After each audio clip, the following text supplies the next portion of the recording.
to the Roots of Stone. In this podcast, we are going to immerse ourselves in the fascinating pre-Hispanic architecture, one of the most complex and beautiful that humanity has known. From the majestic pyramids of Teotihuacan to the labyrinthine structure of the Mayan cities. The architecture of the ancient civilization of America tells use stories about power, religiosity, and the respect for nature. Today, two experts join us to talk about this topic. Jonatan, historian and expert in pre-Hispanic cultures, and Abraham, architect specialized in the study of ancient constructions. Welcome, Jonathan and Abraham. Hello, Lucero. A pleasure to be here and share this fascinating topic. Thank you, Lucero. Delighted to be on the podcast. I'm excited to talk about architecture and how pre-Hispanic civilization left us such an impressive legacy.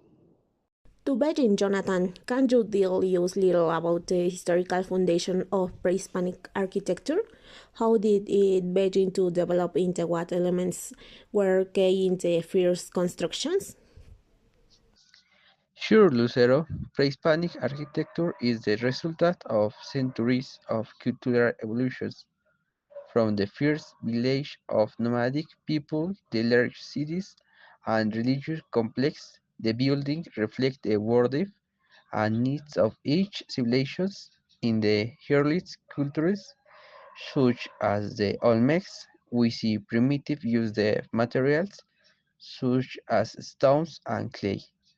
But over time, especially in civilizations such as the Mayans, Aztecs, and Zapotecs, complex techniques were perfect with larger pyramids and temples and palaces.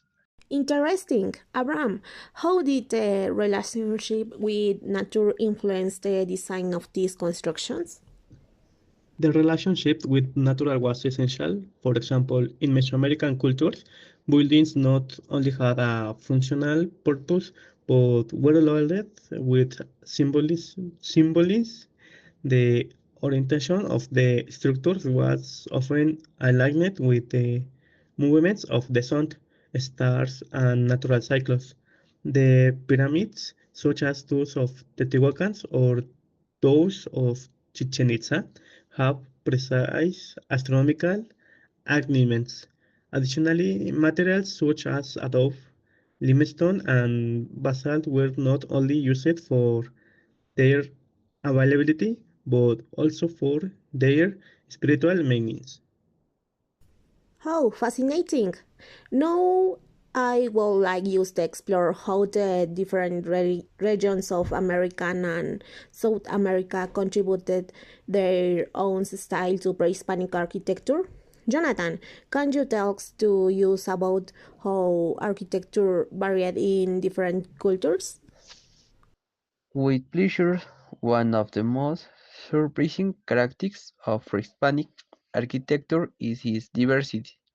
For example, in the central highlands of Mexico, civilizations such as the Aztecs and Toltecs developed larger pyramid complexes, while in the southeast, the Mayans created jungle cities with palaces and temples decorated with intricate relief.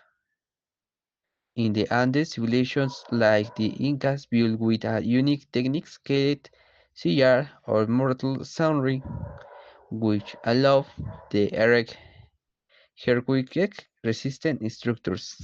Ram, how did construction techniques influence the design of these regions? Each region had to adapt to its environmental conditions. In the Andes, for example, the mortales masonry technique allowed them to create flexible walls essential for withstand seismic movements. In contrast, in the Valley of Mexico area, the Aztecas and Teotihuacans worked with large and heavier stones, using limbs to join them together. In Mayan jungle, temples were with lighter materials and architectural decoration, such as bas reliefs, was also very characteristic. Moving on to a very relevant topic, how can we understand the legacy of these civilizations today? Abraham, what lesson can we learn from your architecture? One of the clearest lessons is that of integration with the natural environment.